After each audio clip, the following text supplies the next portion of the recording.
Hvala lijepo poštovani potpredsjedniče. Ovakve inicijative su zapravo dokaz kako nas Vlada vodi u krivom smjeru.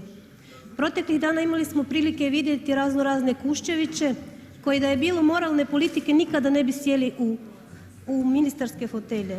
Kada takvi i slični ljudi kroje sudbinu umirovljenika, zapravo je pitanje koliko zapravo misle i da li uopće misle na svoje građane. Loše odluke mogu pasti. Inicijativa 67 je to pokazala i dokazala. Mirovinsku reformu smo imali 2002. godine.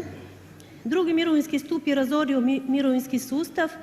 Činjenica da hrvatske mirovine danas iznose 37% prosječne plaće je poražavajući i najgori rezultat u EU. Jasno je da novaca za mirovine nema. Jasno je da je hrvatska Vlada osiromašila radnike, obezvrijedila i otjerala mladost i upropastila dostojanstvenu starost. Možda sada kada ode gospodin koji ne zna prebrojiti potpise i svoje nekretnine, budu referendumi i uspješniji. Hvala vam. Živi zid.